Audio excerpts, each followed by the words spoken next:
Tout ce qui va contribuer à la visibilité de l'Union européenne dans la vie quotidienne ici des Lyonnais et des grands Lyonnais me va. Et au contraire, je suis vraiment tout à fait ravie que ça se fasse en plus sur cette dimension du transport durable et propre. Alors je trouve que c'est très impactant étant donné que ça interpelle les gens dans quelque chose qui est leur quotidien. Et leur quotidien, c'est quoi? Ce sont les transports publics, ce sont leurs quartiers. Et là, le fait de pouvoir les interpeller par quelque chose qu'ils ont l'habitude de voir, je pense que ça marque. Et ce qui est intéressant aussi, c'est qu'il y a un quiz que l'on peut faire avec un QR code directement sur la rame. Et donc, c'est et interpeller et en même temps proposer à s'engager et à commencer à réfléchir à la question. Ah ouais, je trouve ça important de déployer les couleurs de l'Union européenne dans l'espace public.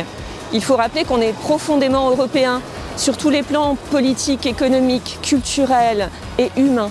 Et c'est hyper important de savoir ce que fait l'Europe et surtout ce qu'elle ne peut pas faire aujourd'hui et juste se poser la question, qu'est-ce qu'on a envie qu'elle fasse demain, même juste pour nous, personnellement, c'est une question qu'il faut qu'on se pose. La conférence sur l'avenir de l'Europe, c'est une nouvelle occasion historique de s'exprimer sur l'Union européenne et sur ce qu'on veut qu'elle devienne. S'agissant particulièrement de ces sujets de l'Europe verte, je leur dirais que c'est important par exemple de considérer qu'il y a 400 000 personnes dans l'Union européenne qui meurent liées à la pollution de l'air.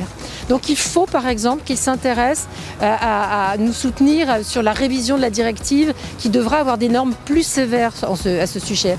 Je leur dirais aussi qu'il faut qu'ils s'intéressent à la question de l'ajustement carbone aux frontières. Dit comme ça a l'air un peu abscon, mais comment on règle le fait qu'on va vers moins de gaz à effet de serre dans l'Union européenne et comment ils nous soutiennent par exemple pour qu'il y ait un principe de pollueur-payeur. Donc ce sont des sujets du quotidien.